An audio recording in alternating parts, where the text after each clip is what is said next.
cuando Oppenheimer se alejó del comunismo para poder crear la bomba atómica. 2 años después del lanzamiento de las 2 bombas atómicas sobre Japón, Albert Einstein escribió un artículo pidiendo prudencia. Si la energía atómica se utiliza con fines militares, la humanidad habrá caído en un abismo del que será difícil salir.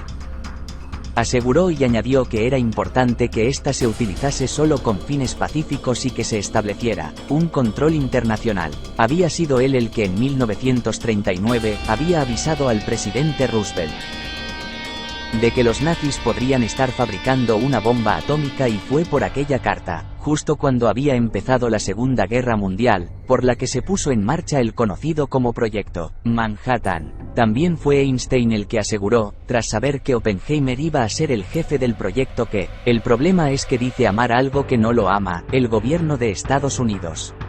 Porque aunque ya se había desligado de sus escasas ideas políticas, nunca le había provocado mucho entusiasmo. Había tenido un pasado relacionado con la izquierda, que no se veía bien en el país, incluso un hermano que se afilió al Partido Comunista y con el que compartía alguna que otra teoría. También su mujer, Kitty, y sus amigos de la Universidad de Berkeley, habían pertenecido a grupos que ahora el gobierno estadounidense repudiaba y, además, él había vivido con mucha angustia la Guerra Civil Española, y su final, su historia, la de una adolescencia solitaria, una psicología compleja y todo lo que provocó en él el proyecto de la bomba atómica.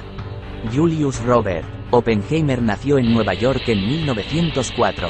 Hijo de padres judíos, vivió en un enorme apartamento en el West Side, donde los artistas europeos decoraban sus paredes y un equipo de servicio atendía a sus necesidades.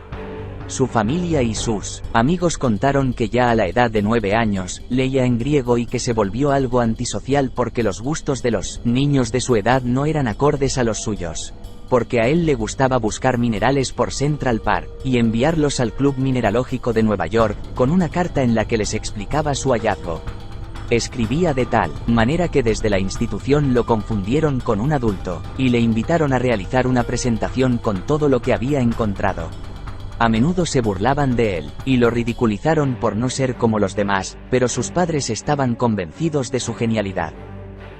Cuentan en Prometeo Americano, El triunfo y la tragedia de J. Robert Oppenheimer, de Kai Berg y Martin Servin, el libro en el que se basa la película, donde también añaden cómo se sentía él.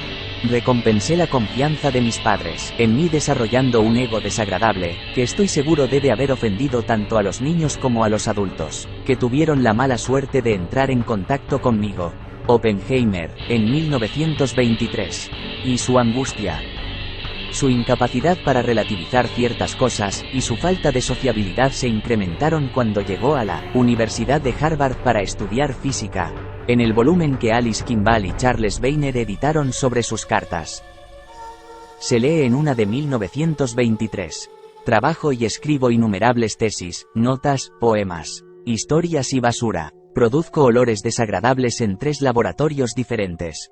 Sirvo té, y hablo con erudición a algunas almas perdidas. Me voy el fin de semana para destilar energía de bajo grado en risas y agotamiento. Leo griego, cometo errores, busco cartas en mi escritorio. Y todo empeoró cuando, estudiando el posgrado en el famoso laboratorio Cavendish de Ernest Rutherford, uno de sus profesores le obligó a esforzarse más en las tareas que peor se le daban. Lo estoy pasando bastante mal. Escribió en 1925 y le colocó una manzana envenenada al profesor en su mesa. Le pillaron y consiguió que no lo echasen, pero la institución le obligó a acudir a un psiquiatra, que no consideró que tuviese ningún problema mental. Pero tras aquellos malos años, Oppenheimer decidió irse de vacaciones a Cerdeña. Y se llevó en la mochila En busca del tiempo perdido, de Marcel Proust. Le sirvió como si se tratara de un libro de autoayuda y se volvió más tolerante consigo mismo, con sus defectos, con sus pensamientos crueles. Volvió a Inglaterra renovado y desde entonces hizo de la literatura su mejor terapia. Y fue a su vuelta cuando descubrió la física teórica y comenzó a estudiar en la Universidad de Göttingen por petición de su director, que vio en él a un genio en potencia. Tras completar sus estudios comenzó a relacionarse con otros científicos, a cuadrar más tanto a nivel académico como a nivel personal y entró dentro de una comunidad que impulsaba la física teórica. Aquellas iniciativas le colocaron años más tarde en el ojo del equipo de Roosevelt, que ya tenía en mente la fabricación de la bomba atómica tras la carta de Einstein. Ya que Oppenheimer se había convertido en uno de los físicos más reconocidos del país. Estoy cortando todas las conexiones comunistas. Porque si no lo hago, al gobierno le resultará difícil utilizarme. No quiero que nada interfiera con mi utilidad para la nación. Él se vio como candidato y le dijo a un amigo: estoy cortando todas las conexiones comunistas. Porque si no lo hago, al gobierno le resultará difícil utilizarme. No quiero que nada interfiera con mi utilidad para la nación. No le faltaba razón, su hermano se había afiliado al Partido Comunista años atrás y él se había mostrado muy contrario al nuevo régimen franquista español. También su mujer y sus amigos de la universidad habían compartido ideas de la extrema izquierda en un país que ahora no quería ni intuirlas. Pero al final consiguió lo que deseaba. Se alejó por completo de todo aquello, y en septiembre de 1942 entró a formar parte del equipo que tenía la misión de crear la bomba atómica, y no solo eso, sino que le nombraron jefe del proyecto. Me convencí de que no solo era leal, sino que no permitiría que nada interfiriera con el cumplimiento exitoso de su tarea y, por lo tanto, con su lugar en la historia científica, aseguró el hombre que estaba a cargo de elegir a los miembros del proyecto Manhattan, y el resto ya es historia.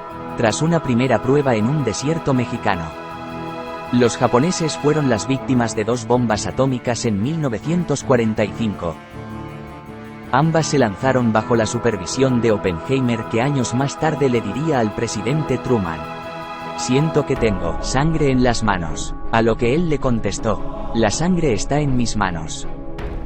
Si te ha gustado el vídeo, marca me gusta, y puedes suscribirte, para ver más videos interesantes como este. También puedes dejar tu opinión en comentarios.